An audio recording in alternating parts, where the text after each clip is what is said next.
Bismillahirrahmanirrahim. Assalamualaikum warahmatullahi wabarakatuh. Innal hamdalillah nahmaduhu wa nasta'inuhu wa nastaghfiruh wa na'udzu billahi min shururi anfusina wa min sayyiati a'malina. Man yahdihillahu fala mudilla lahu ومن يضلل فلا هادي له أشهد أن لا إله إلا الله وحده لا شريك له وأشهد أن محمدا عبده ورسوله صلى الله عليه وعلى آله وصحبه وسلم تسليما كثيرا أما بعد. قال الله تعالى في القرآن الكريم يا أيها الذين آمنوا اتقوا الله ولتنظر نفس ما قدمت لغد واتقوا الله إن الله خبير بما تعملون. الحمد لله بفضل الله ورحمته وإحسانه, kita bersyukur dan terus bersyukur kepada Allah Subhanahu wa taala yang dengan limpahan nikmat, rahmat dan ihsannya di sore Selasa ini melimpah ruah nikmat Allah Subhanahu wa taala kepada kita. Nikmatus sihah wal faragh, nikmat sehat, nikmat kelapangan waktu yang banyak dari manusia terlalaikan akan dua nikmat tersebut. Sebagaimana sabda Nabi sallallahu alaihi wasallam, nikmatan maghbunun fihima katsirun minan nas as-sihhatu wal faragh. Dua nikmat yang terlalaikan, tidak teringat, itu adalah nikmat. Dua nikmat yang terlalaikan kebanyakan manusia dari keduanya adalah nikmat sehat dan nikmat waktu luang. Sebagian saudara kita memiliki kesehatan, tapi dia sibuk. Ada saja urusan yang menahan dia untuk bisa ibadah. Sebagian saudara kita waktunya lapang, tapi dia tidak punya cukup fisik atau kesehatan tubuh sehingga dia pun tidak bisa melakukan ibadah. Karena terlalaikan kebanyakan manusia dari keduanya, mereka tidak memanfaatkan nikmat sehat dan nikmat waktu tersebut untuk beribadah. Mereka sia-siakan, mereka buang. Nah, berapa waktu fajar yang sudah kita lalui? Waktu duha, waktu siang, waktu malam, wal fajar, wal duha, wan nahar, wal lail. Allah bersumpah dengan makhluknya yang agung, di antaranya adalah waktu. Nah, kita terus bersyukur kepada Allah Subhanahu wa taala yang dengan taufik darinya di sore hari ini kita bisa melakukan salah satu ibadah. Bahkan Al-Imam Ibnu Qayyim rahimahullah ta'ala mengatakan ibadah terbaik yang paling afdal setelah al-wajibat, ibadah yang paling afdal setelah amalan-amalan wajib, jadi tingkatan sunnah yang paling tinggi adalah thalabul ilm. Di sana ada jihad, yang hukumnya sunnah. Lebih afdal lagi dari ibadah jihad adalah thalabul ilm, belajar ilmu agama, karena manfaatnya muta'addi, karena manfaatnya itu bukan kepada si penuntut ilmu saja, tetapi dengan ilmu terasa berkah tersebut kepada keluarganya, tetangganya, temannya, lingkungannya. Nah, sampai kita sering dengar hadis bagaimana ada ikan mendoakan para tulabul ilm, semut di dalam lubangnya mendoakan para tulabul ilm, para penuntut ilmu, karena mereka binatang, ya, mendapatkan berkah seorang talib atas sebab ilmu yang dimiliki para penuntut ilmu ini. Mereka aman, mereka terusik, mereka binasa karena kejahilan, karena kebodohan manusia. Nah, alhamdulillah, mudah-mudahan amal ibadah kita pada sore hari ini diterima oleh Allah Subhanahu wa taala. Allahumma amin ya rabb. Niatkan memang duduknya kita di majlis ini, di rumah Allah ini, hanya untuk mencari ridha Allah, karena Allah. Nah, ini perlu diingatkan, ya. Maksudnya untuk memperbaiki niat, meluruskan niat. Ada faedah kenapa kok Al-Imam Al-Bukhari rahimahullah ta'ala beliau memulai sahihnya dengan hadis Umar bin Khattab, innamal a'malu binniyat, yang tidak ada hubungannya antara hadis tersebut dengan bab yang disebutkan oleh Al-Imam Al-Bukhari. Kata Al-Imam Al-Bukhari, kitab Bada'il Wahyi, awal sahih Al-Bukhari, beliau sebut kitab Bada'il Wahyi, bab atau kitab permulaan turunnya wahyu. Tetapi yang beliau sebut adalah hadis Umar bin Khattab, innamal a'malu binniyat. Tidak ada hubungannya antara hadis dengan kitab, antara hadis dengan bab. Ya. Kalau masuk bab sholat, bab wudu, betul niat. Ini kitab permulaan turunnya wahyu. Ya, disebutkan setelah hadis Umar bin Khattab, hadis Aisyah radhiyallahu taala anha, bagaimana awal kali turun wahyu kepada Rasulullah sallallahu alaihi wasallam. Itu pas hadis Jabir bin Abdullah ketika Rasulullah awal kali diangkat menjadi rasul, hadis Aisyah ketika Rasulullah awal kali diangkat menjadi nabi. Ini hadis Umar bin Khattab, innamal a'malu binniyat. Banyak para ulama mengatakan tidak ada hubungan antara hadis ini dengan bab, tetapi yang dimaksudkan oleh Al-Imam Al-Bukhari rahimahullahu ta'ala, yang kemudian itu menjadi contoh bagi para ulama setelah beliau memulai kitab-kitab hadis mereka dengan hadis Umar bin Khattab, innamal a'malu binniyat, adalah untuk mengingatkan para penuntut ilmu, untuk mengingatkan para pembaca, orang yang mendengar hadis ini dibacakan, innamal a'malu binniyat. Apa niatan kalian? Faman kanat hijratuhu ila Allah wa rasulih, fa hijratuhu ila Allah wa rasulih. Ya, luruskan niat. Kalau yang memang karena Allah, nanti akan mendapatkan pahala ganjaran dari Allah. Kalau enggak, sia-sia. Nah, ini ibadah yang luar biasa, yang sangat besar.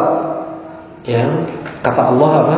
Wala yazalu 'abdi yataqarrabu ilayya bin nawafil hatta uhibbah. Masih terus ada di antara hamba-hambaku yang dia mendekatkan dirinya kepadaku dengan amalan-amalan sunnah sampai aku mencintainya. Seseorang yang dia menjaga amalan-amalan sunnah menjadi sebab turun cinta Allah kepadanya. Dan amalan sunnah yang paling puncak tadi apa? Talabul ilm disebutkan oleh Al-Imam Ibnu Qayyim rahimahullahu taala dalam kitab Zadul Ma'ad, dalam kitabul jihad, dalam kitab Al-Jihad. Ya. Jihad bagaimana? Ibadah yang sangat melelahkan, bahkan sebagian menakutkan, ya. Sebagian orang takut, tapi yang lebih tinggi daripada itu semua adalah talabul ilm. Nah, alhamdulillah, insyaallah kita lanjutkan kajian kitab Khudh Aqidatak minal Kitab was Sunnah li Syekh Muhammad Jamil Zainu rahimahullahu taala. Kita masuk dalam bab yang kedua, Anwa' at-Tauhid wa fawaiduh, macam-macam tauhid dan manfaatnya, ya. Anwa'ut tauhid wa fawaiduh, macam-macam tauhid dan manfaat-manfaatnya. Baik. Sebelumnya pernah Anda singgung tentang kenapa kok para ulama membagi tauhid menjadi 3, ya. Insyaallah nanti akan dibahas. Qala asy-Syaikh rahimahullahu taala, limadza arsalallahu ar-rusul? Untuk apa Allah mengutus para rasul? Al-jawab, arsalahum lid'awati ila ibadatihi wa nafi syirki anhu. Qala subhanahu, wa laqad ba'atsna fi kulli ummatin rasulan an ya'budullaha wajtanibut taghut. At-taghut asy-syaitanu da'i ila ibadati ghairillah. Wa qala sallallahu alaihi wasallam, wal anbiya'u ikhwatun wa dinuhum wahid, muttafaqun alaih. Untuk apa Allah mengutus para rasul? Arsalahum lid'awati ila ibadatihi. Allah mengutus mereka untuk mengajak manusia beribadah kepada Allah. Wa nafi syirki anhu, dan untuk memperingatkan manusia dari kesyirikan. Berapa jumlah rasul? Ada berapa jumlah rasul? 315. Nah, berapa jumlah nabi? Lanjutkan. Jumlah nabi berapa? 124.000. Jumlah nabi 124.000. Jumlah rasul 315, atau dalam riwayat bid'un. Ya, jadi antara 11 sampai 19, jadi 300 sekian belas kata Rasulullah SAW. Ketika Rasulullah SAW ditanya, berapa jumlah nabi ya Rasulullah? Hum jam'un ghafir, mereka itu sangat banyak, 124.000. Berapa jumlah rasul?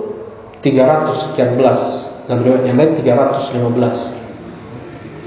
Nah, dengan hadis ini maka berbeda antara nabi dan rasul. Setiap rasul adalah nabi, tidak semua nabi itu adalah rasul. Ya. Nabi pertama Allah siapa? Nabi Adam. Rasul pertama Nabi Nuh. Hadis asy-syafa'ah. Ya, hadis asy-syafa'ah, hadis Abi Hurairah. Di situ disebutkan, ya Nuh anta awwalur rusul.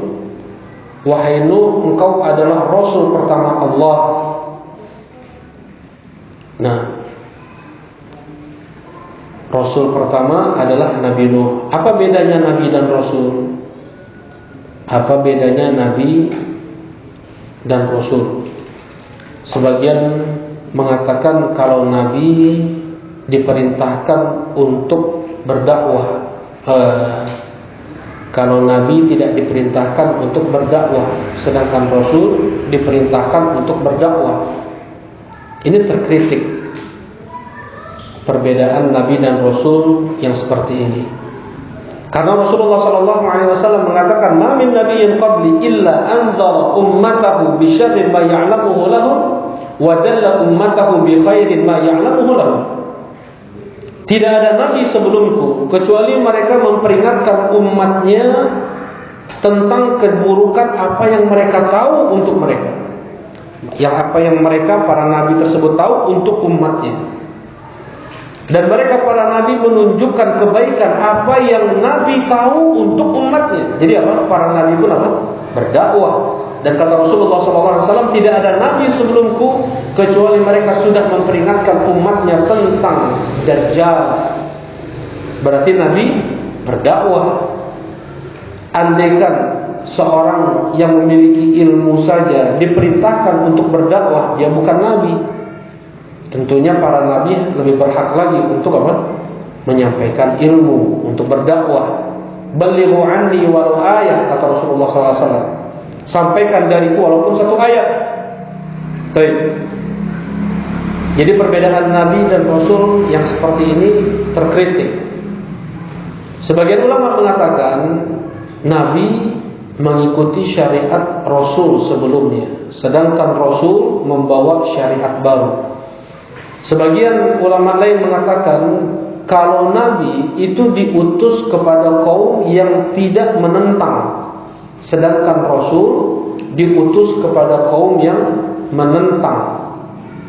Baik. Nah, wallahu a'lam mana yang rajih ya dari perbedaan antara nabi dan rasul yang disebutkan oleh para ulama. Yang ada sebagian ulama pula tidak membedakan antara nabi dan rasul, tapi hadis tadi jelas ya. Dan Allah Subhanahu wa taala sebutkan di surat Yusuf kalau tidak salah, minhum man qasasnahu 'alaika wa minhum man lam naqsus 'alaik. Di antara para nabi dan rasul ada yang kami kisahkan kepada engkau ya Muhammad, ada yang tidak kami kisahkan kepada engkau. Nah, yang tidak Allah kisahkan itu jauh lebih banyak. Ya, karena yang terkenal sampai kepada kita jumlah nabi ada berapa? Ada 25 ya. Di 25 nabi tersebut kan tidak disebutkan Nabi Yusha ibnu Nun ya, tidak disebutkan juga Nabi Khidir. Setiap nabi hanya diutus untuk kaum mereka saja. Bedanya Nabi Muhammad dengan seluruh nabi. Bedanya Nabi Muhammad SAW dengan nabi-nabi yang lain adalah bu'ithu ilan nasi kafah wa bu'ithal anbiya ila qaumihim khassa. Aku diutus untuk seluruh manusia, sedangkan para nabi mereka diutus untuk kaum mereka saja. Nabi Isa tidak diutus untuk orang Indonesia. Makanya aneh kalau seandainya ada yang mengikuti ajaran Nabi Isa. Nabi Musa hanya diutus untuk Bani Israel. Ya. Karena itu kenapa Nabi Khidir syariat beliau berbeda dengan syariat Nabi Musa alaihi salatu wassalam. Ketika Nabi Musa alaihi salatu wassalam bertemu dengan Nabi Khidir, apa kata Nabi Khidir? Anta Musa? Na'am, Musa Bani Israel. Engkau Musa? Iya, Musa Bani Israel. Iya. Baik. Karena itu syariat Nabi Musa berbeda dengan syariat Nabi Khidir alaihi salatu wassalam. Di surat Al-Kahfi kita lihat bagaimana Nabi Musa alaihi salatu wassalam mengingkari beberapa perbuatan Nabi Khidir. Baik. Dan wallahu a'lam kemungkinan 25 nabi yang ma'ruf itu yang nama mereka yang disebut di dalam Al-Qur'an Karim. Ya, sedangkan penyebutan Nabi Khidir kan enggak ada dalam Al-Qur'an kan? Demikian pula Nabi Yusha. Ya, Nabi Yusha yang bersama Nabi Musa ketika mencari Nabi Khidir. Kan ada seorang pemuda ikut dengan Nabi Musa alaihi salatu wasallam mencari Nabi Khidir. Beliau adalah Nabi Yusha. Ya, belum diangkat menjadi nabi. Setelah Nabi Harun wafatnya ketika tersesat jalan. Berapa tahun tersesatnya? 40 tahun. Enggak sejam 2 jam tersesat di jalan. Enggak sehari 2 hari. 40 tahun sampai Nabi Harun meninggal di situ. Ya. Kemudian Nabi Musa alaihi salatu wasallam wafat. Sudah Anda sampaikan. Kemudian yang memegang kepemimpinan Bani Israel dilanjutkan oleh Nabi Yusha ibn Nun. Baik.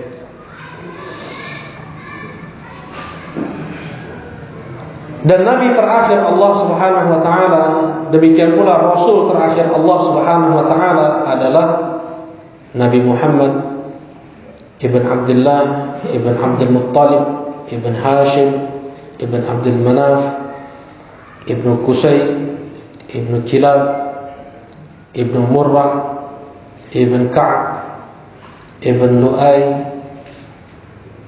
Rasulullah sallallahu alaihi wa ala alihi wasallam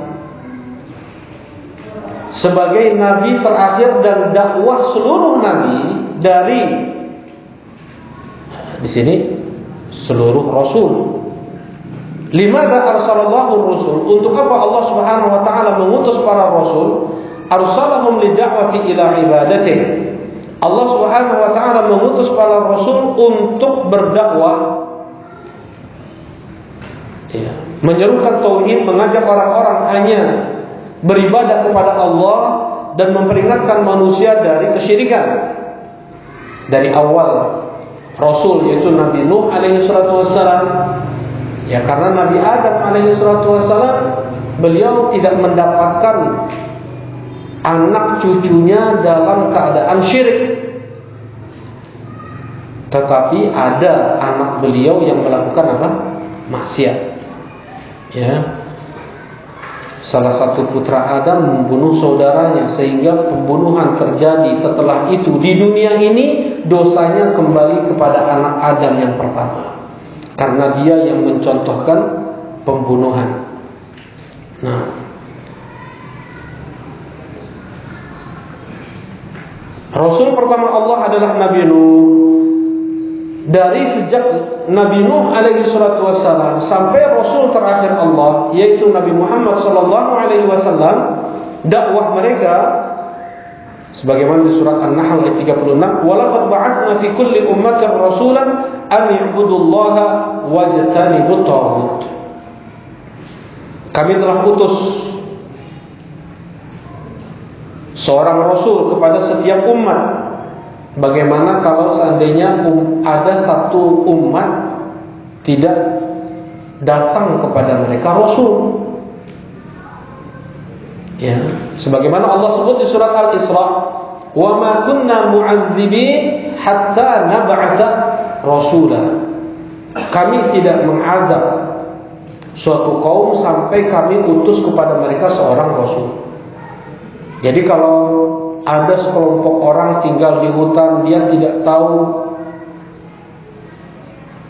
Islam, dia tidak pernah mendengar nama Nabi Muhammad, dia mati dalam keadaan seperti itu, Allah tidak akan azab mereka. Ya.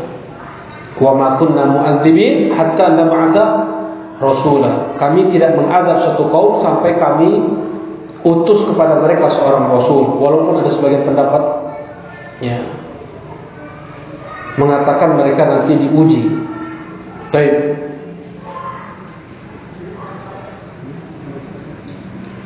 Nah, wa ma kunna mu'adzibina hatta nab'atha rasula. Karena Rasulullah sallallahu alaihi wasallam mengatakan, la yasma'u bi yahudiyyun wala nasrani tsumma yamut yawma yamut la yu'minu bi illa kana min ashabin nar. Tidaklah seseorang dia mendengar namaku, mendengar nama Nabi Muhammad saja, kemudian dia mati. Di hari dia mati, dia tidak beriman dengan apa yang datang kepadaku dari kalangan Yahudinya, dari kalangan Nasraninya, pasti dia menjadi penghuni neraka.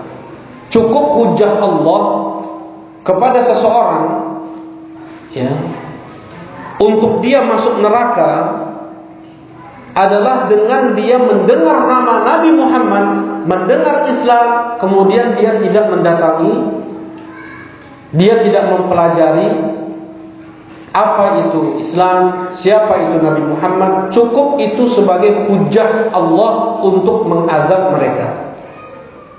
Jelas ini?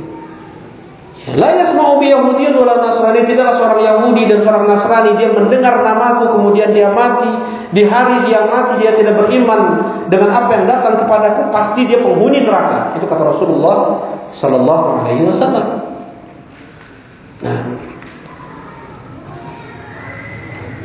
dan semua misi para nabi, para rasul sama. Apa itu?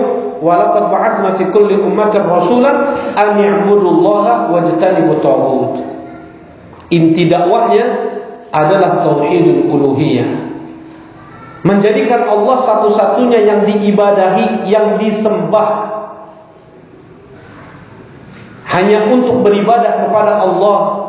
Wajtanibut taghut, dan memperingatkan umatnya seluruhnya agar menjauhi taghut. Kullu ma tajawaza bihil hadd, semua yang melampaui batas, semua yang disembah selain Allah Subhanahu wa taala. Ya. Nah, ini dakwah para nabi, dakwah para rasul. Apa itu? Ani'budullaha wajtanibut taghut. Nah, wal anbiya ikhwatun wa dinuhum wahid. Kata Nabi sallallahu alaihi wasallam, nabi itu mereka bersaudara.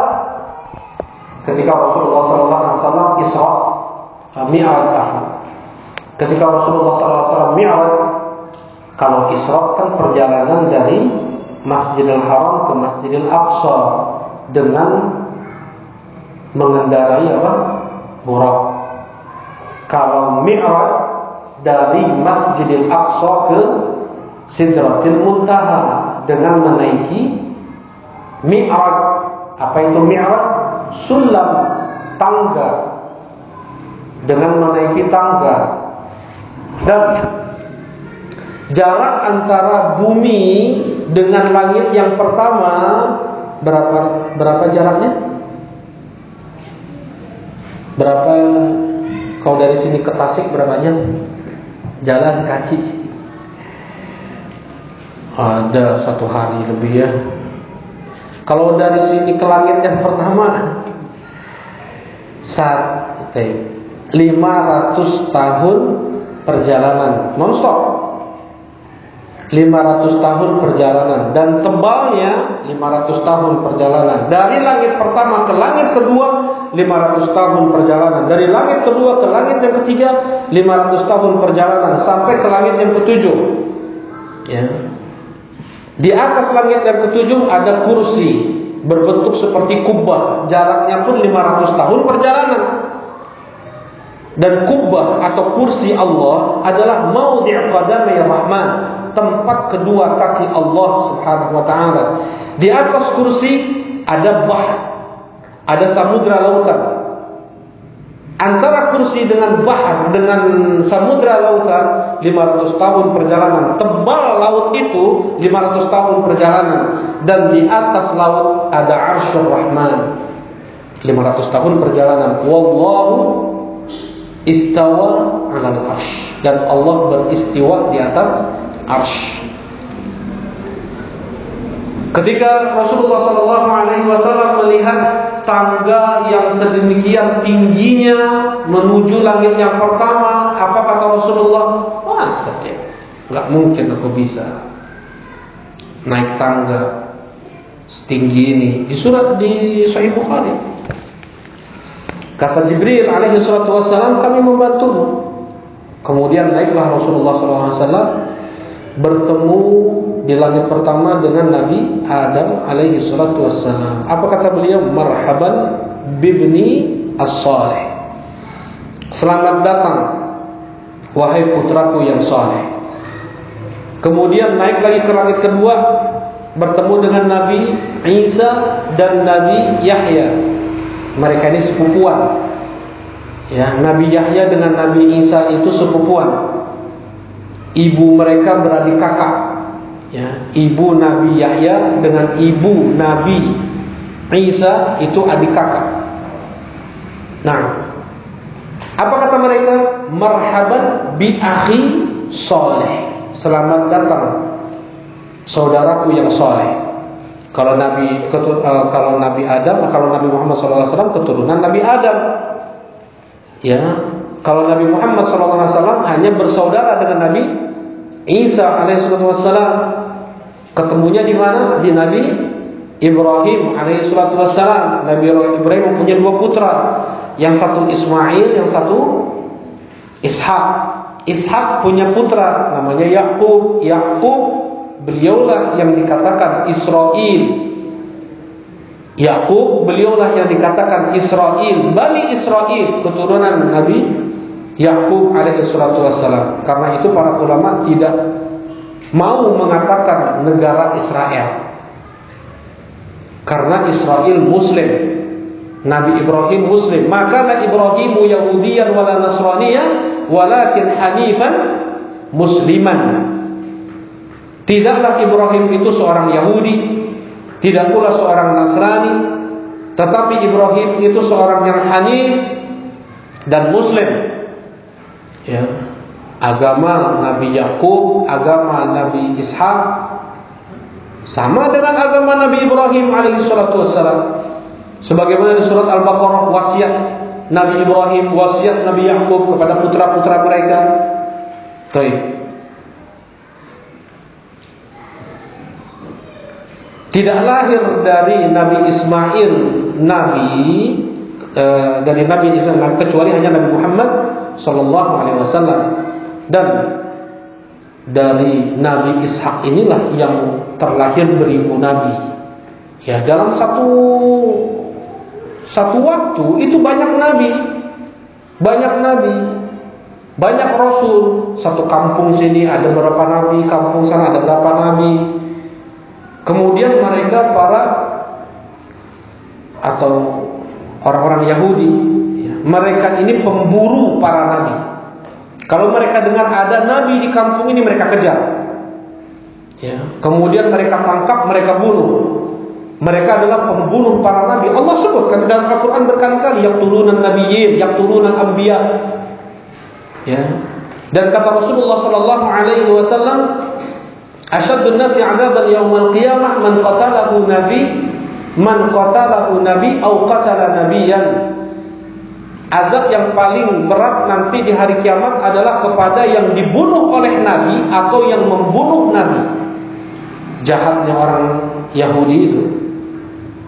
Di siang hari mereka buat acara eksekusi para nabi. Terkadang satu hari 5, 7. Itu ada hadisnya. Kemudian setelah selesai sudah pasar berjalan seperti biasa lagi, seakan-akan bukan pembunuhan yang besar. Ya. Karena itu dikatakan negara Yahudi, bukan negara apa? Israel. Nah, ketika Nabi Isa dan Nabi Yahya bertemu dengan Nabi Muhammad, apa kata Nabi Yahya tadi dan Nabi Isa? Marhaban bi akhi saleh. Selamat datang wahai saudaraku yang saleh. Kemudian naik lagi ke langit yang ketiga, bertemu dengan Nabi Yusuf, marhaban bi akhi saleh. Ketemu lagi, naik lagi ke langit yang keempat, bertemu dengan Nabi Idris, marhaban bi akhi saleh. Kemudian, nah ini yang rajih ya. Nabi Idris itu setelah Nabi Ibrahim. Ada mengatakan Nabi Idris sebelum Nabi Ibrahim. Ini ada khilaf. Kemudian naik lagi ke langit yang kelima, ketemu dengan Nabi Harun, Nabi Musa, ketemu dengan Nabi Harun. Mereka mengatakan marhaban bi akhi saleh. Selamat datang saudaraku yang saleh. Naik ke langit yang ketujuh, bertemu dengan Nabi Ibrahim. Apa kata Nabi Ibrahim? Marhaban bibni saleh. Selamat datang wahai putraku yang saleh. Di sini dalam hadisnya apa? Wal anbiya ikhwatun. Para nabi itu bersaudara. Ya, dinuhum wahid, agama mereka satu. Apa itu? Islam.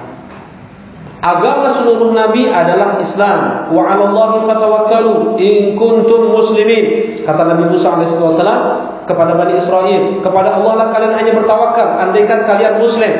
Tadi maka Ibrahim Yahudiyan wala Nasraniyah walakin hanifan muslimah. Tidaklah Ibrahim itu Yahudi, tidak pula Nasrani, tetapi Ibrahim adalah seorang yang hanif dan muslim.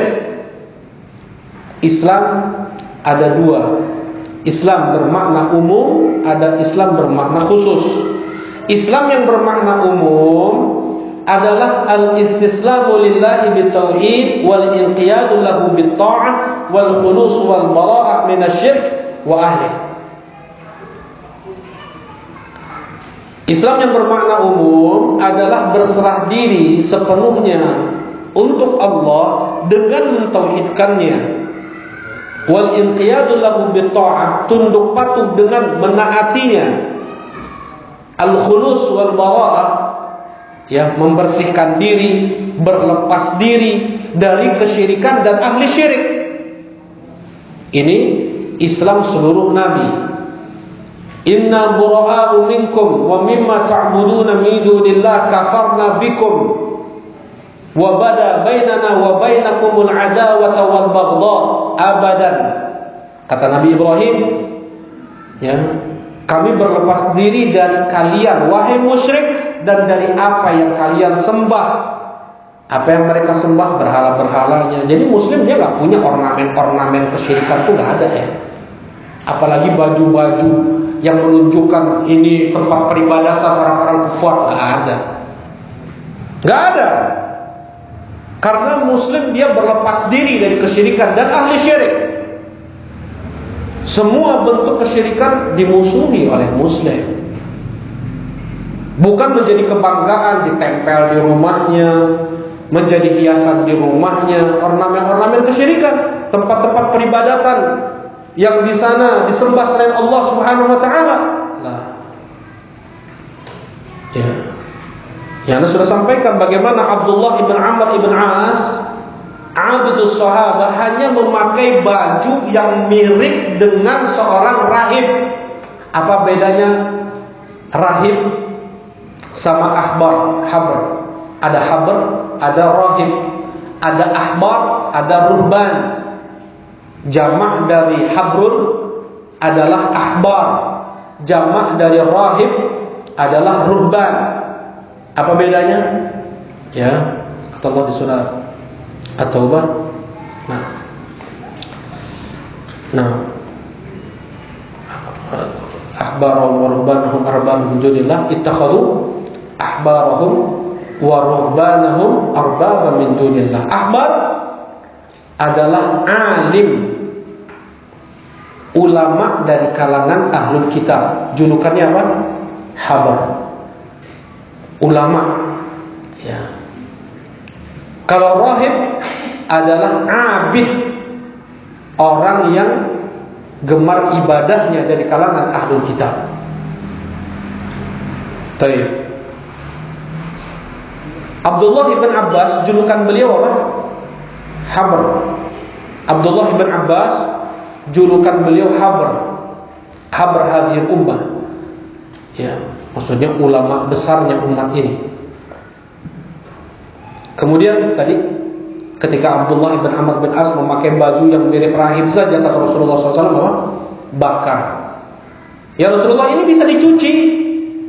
Warnanya hanya warnanya saja, warna rahib itu ya Rasulullah. Kalau bajunya gamis biasa, bisa dicuci, hilang warnanya seperti biasa lagi bajunya. Enggak, kata Rasulullah, bakar. Suruh dibakar. Nah, enggak ada sayang ya. Ini baju ada apa namanya, salib Barcelona, apa? Ada salib Madrid, ada salib Juventus, bakar yang kayak. Enggak ada masa muslim pakai salib, bayangkan.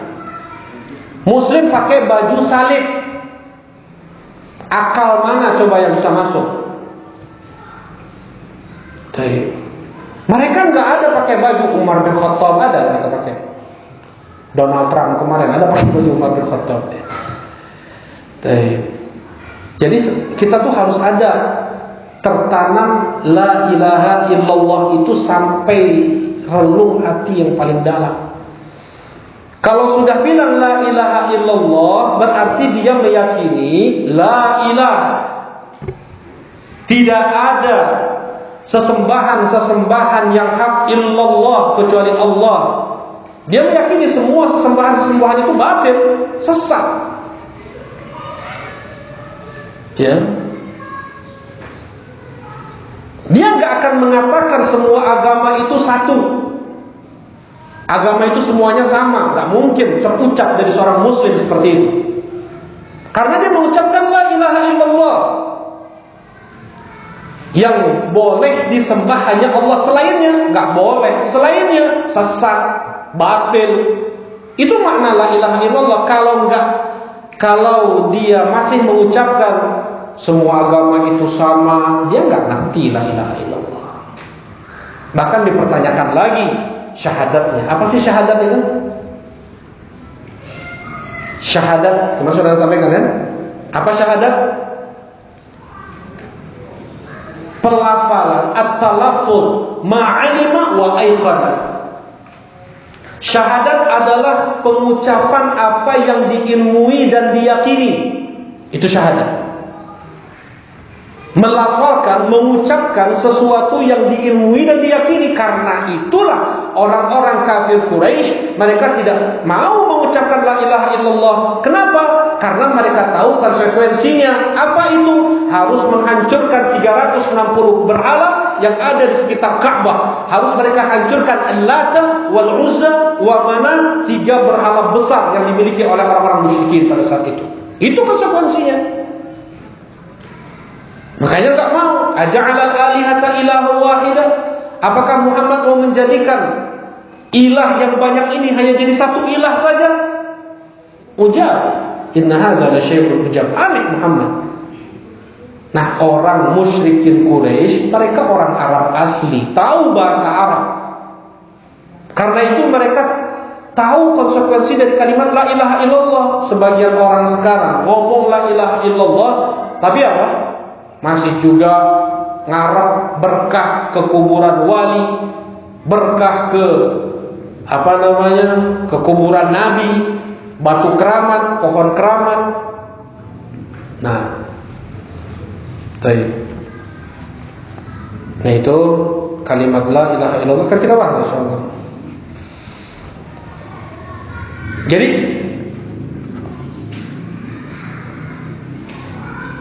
kafarna bikum.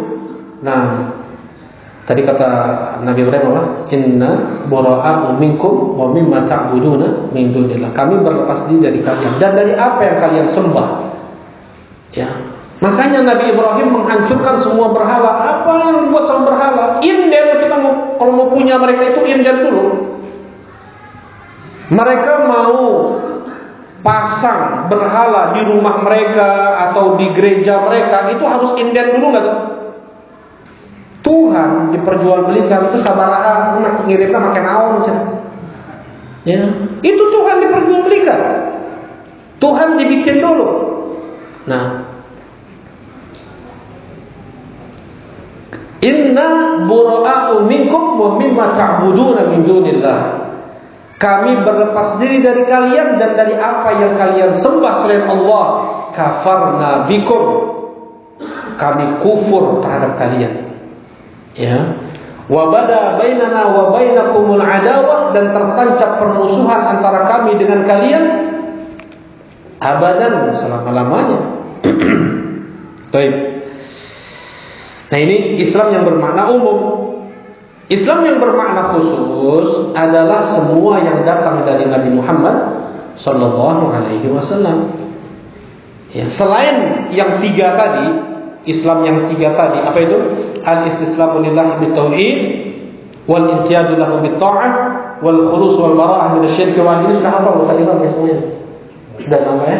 Nah, ini penting, wajib untuk menghafal definisi Islam. Jadi Islam itu naon?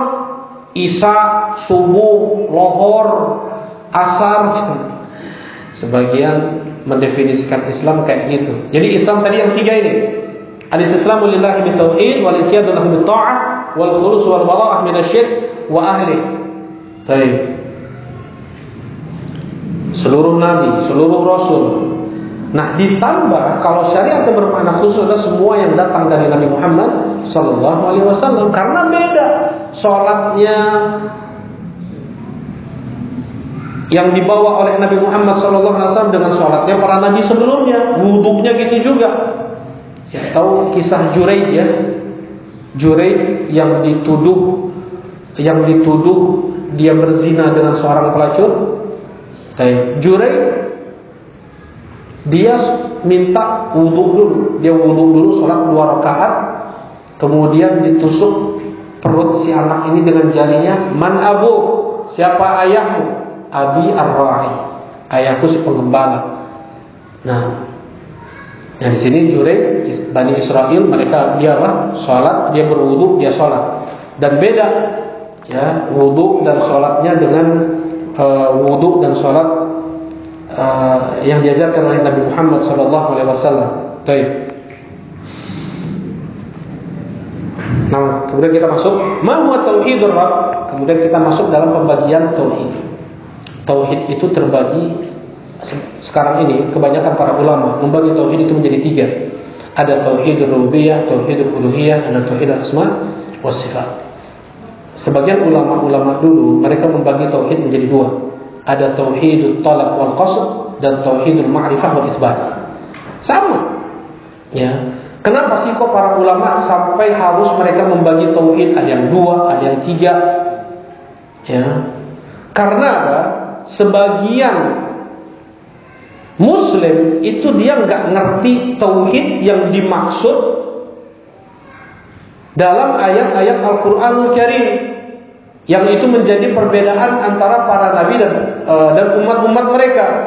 Misalnya, ini disebutkan oleh Syekh Muhammad bin Abdul Wahhab An-Najdi rahimahullahu taala dalam kitab Kasyfus Syubhat. Ya. Jadi ada orang yang menyembah kubur. Ketika kita ingatkan kepada mereka agar bertauhid, mereka mengatakan saya sudah bertauhid. Ya. Malah kita yang dihujatnya. Ya, saya tahu tauhid. Ketika kita tanyakan apa itu tauhid, Pak? Saya meyakini Allah satu-satunya yang mencipta alam semesta. Allah satu-satunya yang mengatur alam semesta, yang menghidupkan dan mematikan, yang memberikan manfaat, yang memberikan madarat. Benar gak ucapannya? Benar, tauhid juga. Ya. Tetapi kalau hanya sebatas itu tauhid yang dia ilmui, tidak ada beda dengan orang-orang kafir Quraisy. Ya. Dan tidak berbeda para nabi dengan umat mereka dalam tauhid yang seperti ini. Nah, jadi para ulama mulailah mereka untuk memahamkan orang-orang yang susah mereka mengerti ayat Al-Quran dan hadis Nabi SAW. Kalau mereka langsung kembali ke Al-Quran dan hadis Nabi, mereka akan ngerti. Tidak boleh untuk berdoa ke kuburan, gak boleh mengharapkan keselamatan, kesembuhan, jodoh, jabatan, apapun itu, ke batu keramat, ke gua keramat, ke telaga keramat. Kalau mereka baca Al-Quran, ya, dari awal Alhamdulillahirabbil alamin sampai sampai apa minal jinnati wan nas, Allah Subhanahu wa taala menjelaskan tentang tauhid. Allah menjelaskan tentang tauhid. Ya. Sangat gamblang sampai Syekh Muhammad bin Abdul Wahhab dalam kitab Ushul Sittah, Allah Subhanahu wa taala telah menjelaskan perkara ini dengan sejelas-jelasnya, dengan sangat gamblang sampai dipahami oleh orang-orang awam. Bahkan dalam poin yang pertamanya, orang yang paling bodoh sekalipun untuk membaca Al-Quran tentang tauhid ini ngerti, tetapi itu tidak dimengerti oleh orang cerdasnya, orang bijaknya, kecuali hanya sedikit dari kalangan mereka. Hanya sedikit dari orang yang cerdas itu ngerti tauhid. Ya. Jadi taufik hidayah itu bukan dilihat dari IQ seseorang. Ingat ya, hidayah itu kalau kamu pintar berarti hidayahnya semakin banyak nih kamu dapat, nggak mesti. Ya, berapa banyak orang yang dengan kecerdasannya Allah hinakan mereka dengan kecerdasannya, Allah hancurkan mereka dengan kecerdasannya. Ya, jadi minta hidayah, minta taufik terus. Orang yang Allah berikan kelapangan harta, kelapangan yang mudah menghafal, ya kecerdasan, tapi sedikit dari kalangan mereka yang Allah berikan taufik. Nah, dengan berbagai macam cara Allah Subhanahu wa taala menjelaskan tauhidul uluhiyah. Baik. Jadi jelas ini kenapa para ulama membagi tauhid, karena sebab tadi nih. Kalau kita ingatkan, mereka bilang saya tahu tauhid. Nih tauhid Allah yang mencipta alam semesta. Benar. Allah satu-satunya yang mengatur alam semesta, yang mengatur alam semesta. Benar. Ya, tapi itu tauhid yang bukan dimaksud dari dakwah para nabi dan para rasul. Karena para nabi dan para rasul dengan umat yang tidak berbeda dalam tauhid ini. Ya. Mereka orang-orang kufar Quraisy mengatakan, "Wa la yasaltahu man khalaqas samawati wal arda la yaquluna Allah." Kata Allah Subhanahu wa taala, andaikan kalian tanyakan andaikan kau tanyakan kepada mereka ya Muhammad, siapa yang menciptakan langit-langit dan bumi? Mereka akan menjawab, Allah. Baik. Nah, jadi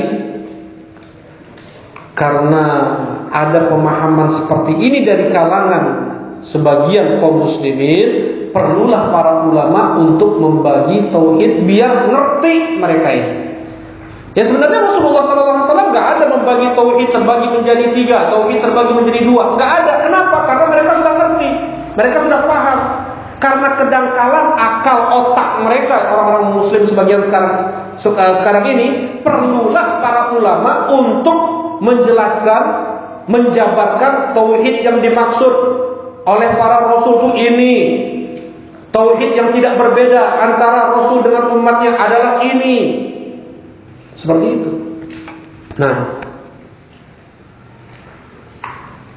tadi Anda sampaikan tauhid terbagi, ada yang membagi menjadi apa? Menjadi 2. Ada yang membagi menjadi 3. Yang membagi menjadi 3 kita bahas dulu ya.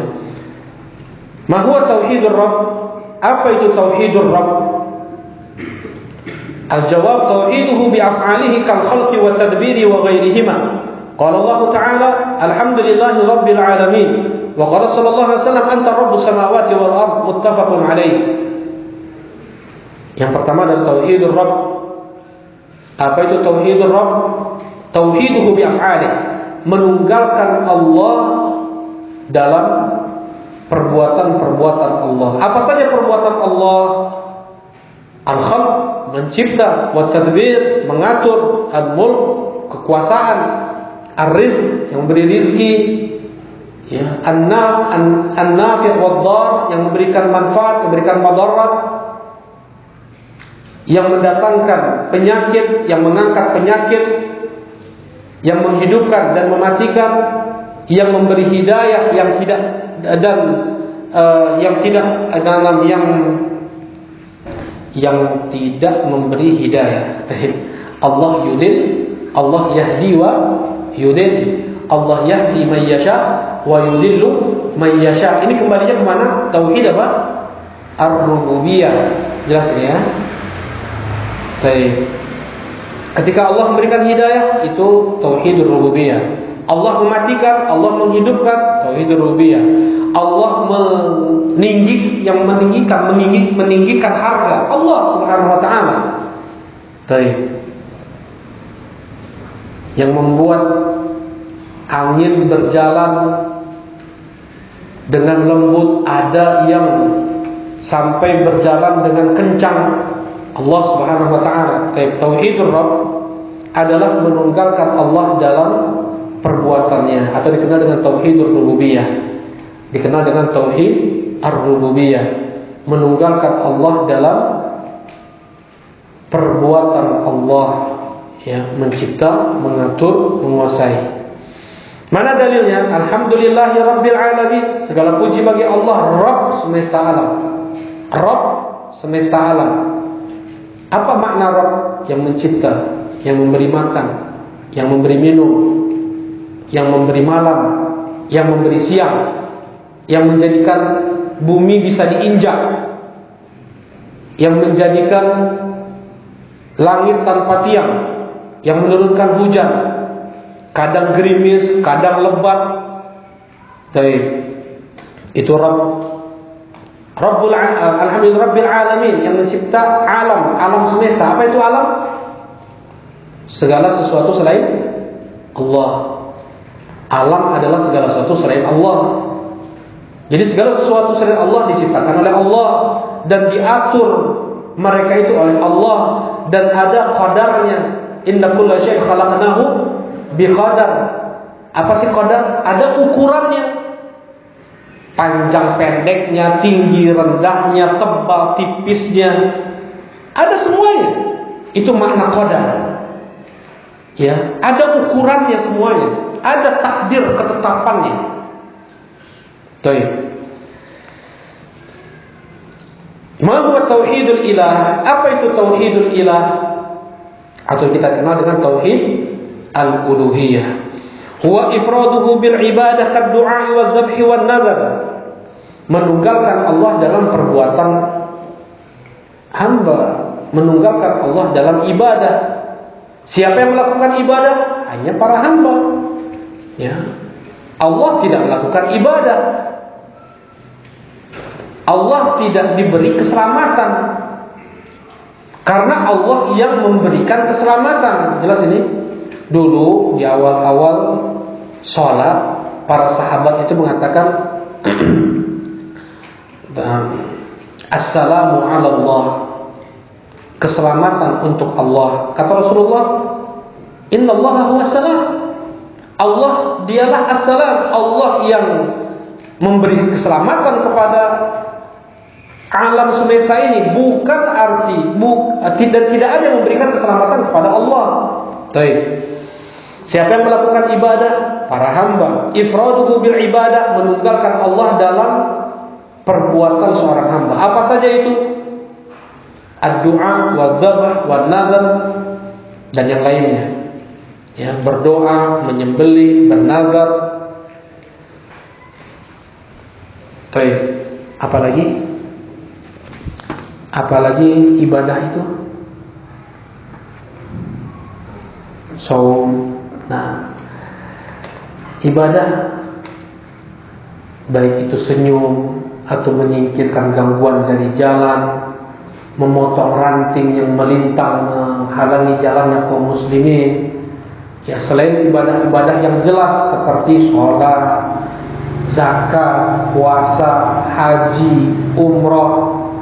Nah, dia mengucapkan salam, assalamualaikum, dia menjawab salam, waalaikumsalam, bertemu dengan saudaranya tersenyum-senyum, sudah ibadah.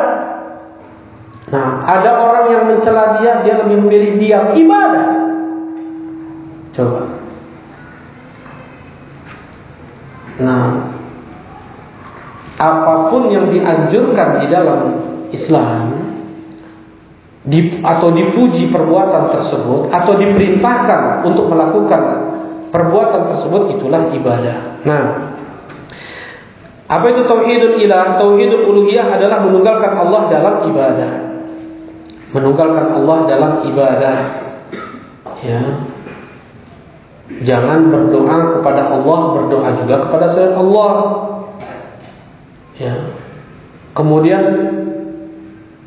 dengan alasan kami enggak berdoa, kami mah hanya minta, datang berbisnis ke kuburan wali. Ada di antara mereka yang minta ke kuburan, minta anak, minta keselamatan, kesembuhan. Kami cuma minta, kami mah enggak doa. Permintaan seperti itu di dalam Islam apa namanya? Doa. Ya, banyak alasan mereka ini. Ya, memang nggak semua orang yang datang ke kuburan-kuburan orang soleh itu semuanya berdoa ke kuburan, enggak. Ya. Di antara mereka ada yang berdoa kepada Allah ikhlas tetapi di dekat kuburan orang soleh. Ini hukumnya haram.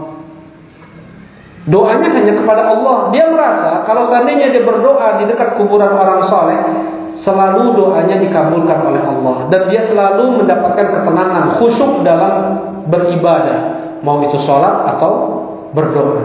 Yang seperti ini hukumnya apa? Haram. Sekalipun dia berdoa hanya kepada Allah.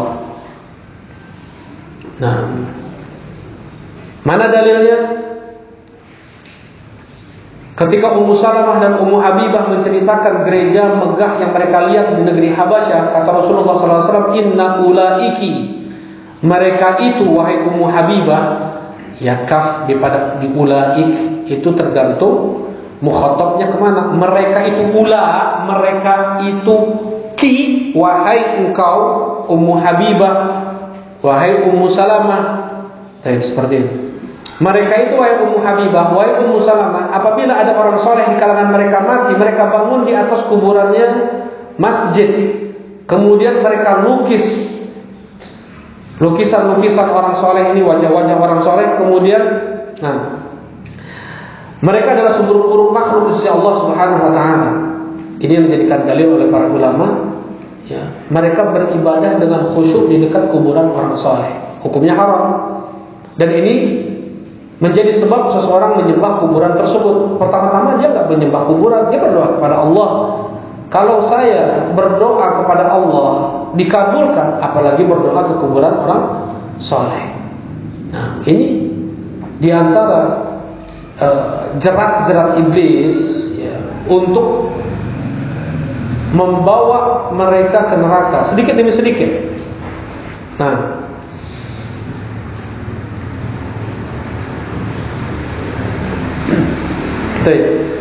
ma huwa tauhidul ilah wa ifraduhu bil ibadah, seperti doa, seperti dzabah, berdoa hanya kepada Allah, menyembelih hanya untuk Allah, bernazar hanya untuk Allah. Ini sebenarnya ada perinciannya, ya. Qala Allah Subhanahu wa ilahukum ilahu wahidun la ilaha illa huwar rahmanur rahim. Dan sesembahan kalian adalah sesembahan yang esa. La ilaha illahu, tidak ada sembahan yang hak kecuali hanya Dia. Ar-Rahmanur Rahim, Allah yang Maha Rahman dan Maha Rahim. Wa qala sallallahu alaihi wasallam, "Falyakun awwala ma tad'uhum ilaihi syahadatu an la ilaha illallah." Pesan Rasulullah SAW kepada Mu'adz bin Jabal ketika beliau diutus ke negeri Yaman yang dipenuhi dengan ahlul kitab, orang-orang Yahudi dan orang-orang Nasrani. Orang-orang Yahudi, mereka selain menyembah kepada Allah, mereka pun menyembah kepada Nabi Uzair. Wa qalatil yahud Uzair ibnullah. Orang-orang Nasrani selain mereka berdoa kepada Allah, mereka pun berdoa kepada Nabi Isa. Wa qalatil yahud Uzair ibnullah wa qalatil nasara al-masih ibnullah. Ya. Jadi berdoa kepada Allah, berdoa juga ke Nabi Muhammad syirik. Berdoa kepada Allah, berdoa juga ke wali saleh syirik. Wa fi riwayat al-Bukhari ila ayyuhillah. Nah, apa pesan dari Rasulullah SAW? Jadikanlah awal dakwahmu kepada mereka untuk mereka mengucapkan syahadat, persaksian la ilaha illallah. Ya. Ila ayyuhillah, untuk mentauhidkan Allah. Tauhid apa di sini? Tauhidul uluhiyah. Ya, bukan tauhid ar-rububiyah. Karena yang menjadi perbedaan antara para nabi dan umatnya adalah dalam tauhid al-uluhiyah. Rasulullah SAW masih perangi mereka. Orang-orang yang mengatakan yang menciptakan alam semesta ini hanya Allah. Kenapa? Karena enggak hanya Allah yang mereka sembah. Selain mereka menyembah Allah, mereka sembah juga Lata, orang soleh, kuburan orang soleh. Mereka sembah juga Uzza, pohon keramat. Mereka sembah juga Manah, batu keramat. Dan keyakinan mereka yang memberikan kesembuhan, yang memberikan keselamatan, kesuksesan, itu bukan Lata, Uzza, dan Manah. Yang mereka yakini, yang memberikan kesembuhan kepada mereka adalah Allah. Lata, Uzza dan Manah hanyalah sebagai perantara antara mereka dengan Allah. Ma na'buduhum illa liyuqarribuna ila Allahi zulfa. Tidaklah kami menyembah mereka kecuali agar mereka bisa mendekatkan kami kepada Allah. Kalau kami langsung doa kepada Allah, mana mungkin Allah kabulkan? Dengar aja, enggak, pelaku dosa kami ini. Jadi kami berikan sesuatu, nyembelih atas nama Lata, atas nama Uzza, atas nama Manah, kemudian menyampaikan hajat, tolong sampaikan hajat kami kepada Allah. Ini akidah orang-orang musyrikin Quraisy. Mana lebih parah sekarang? Dengan keyakinan sebagian orang yang bisa mendatangkan kesembuhan itu adalah wali soleh tersebut. Lebih parah lagi, orang-orang yang meyakini yang bisa mendatangkan kesembuhan, kesuksesan, keselamatan adalah orang soleh, adalah nabi. Baik. Beda dengan orang-orang kafir Quraisy sebelumnya. Nah, baik. Nah, kita cukupkan aja ya. Subhanallah wa bihamdika asyhadu an la ilaha illa anta astaghfiruka wa atubu ilaik. Assalamualaikum warahmatullahi wabarakatuh.